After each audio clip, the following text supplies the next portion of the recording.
Cara memeriksa power supply switching overvolt. Jadi salah satu langkah awal ini teman-teman. Jadi bebannya dilepas, dalam artian beban power supply bekerja untuk amplifier ini kita lepas. Jadi di sini ya jumpernya ini ya teman-teman ya. Ini kita lepas. Oke, mari kita jelaskan ya. Cara memeriksa kerusakan power supply switching overvolt.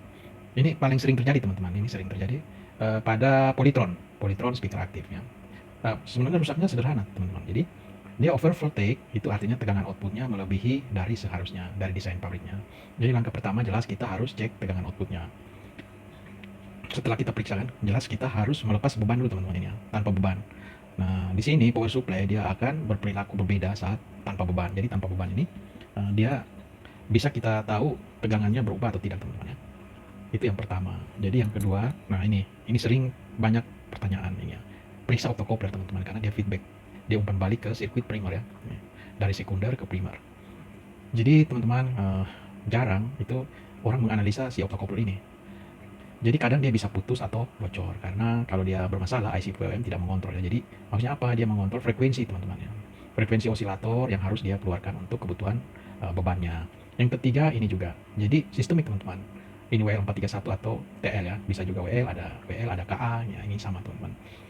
Jadi bisa menggunakan avometer. Jadi kita harus paham menggunakan avometer teman-teman untuk mengecek TL431 ini. Jadi kadang supaya gampang ini langsung dilepas dan diganti. Ada yang begitu ya, supaya tidak mumet teman-teman. Yang keempat ini ya, periksa kapasitor filter di sisi sekunder teman-teman, di sisi sekundernya. Jadi biasanya ada gelembung atau cairan ya, tinggal pakai SR meter ini diukur ya. Kalau kapasitasnya kurang tinggal diganti. Jadi gampang saja teman-teman kalau overvolt. Jadi kebanyakan pada polytron ya, speaker aktif. Ini juga ya, cek resistor pada jalur feedback. Ya, jalur feedback dalam artian setelah optocoupler ya, setelah optocoupler ya, pin 3 dan 4 itu ya. Biasanya pin 4 nih teman-teman ke IC PWM nih. Pin 4 nih ke IC PWM. Kemudian yang keenam, periksa IC PWM itu sendiri. Nah, jadi IC PWM ini penting juga teman-teman, harus diperiksa lagi. Jadi pekerjaannya bertahap ya. Jadi solusinya ya diganti saja tuh ya kalau kita mencurigai kerusakan. Periksa MOSFET, ini bisa juga teman-teman. MOSFET-nya dia bocor, dalam artian bocor ini tidak short, dia kadang bagus, kadang tidak ya. Yang bisa diganti saja. Yang kedelapan, ini ya. Yang kedelapan, periksa dioda senar proteksi. Kadang di bagian sekunder itu ada dioda senar ya, tapi kadang ada juga tidak. Ini tergantung desainnya, tergantung desain. Ini ya kesimpulannya ini ya teman-teman ya. Bisa dibaca di sini. Jadi pengecekannya harus bertahap ya kan.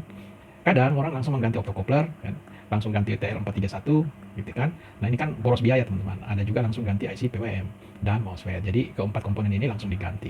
Dia berharap langsung jadi, ternyata setelah diganti masih tetap juga. Oke, semoga bermanfaat.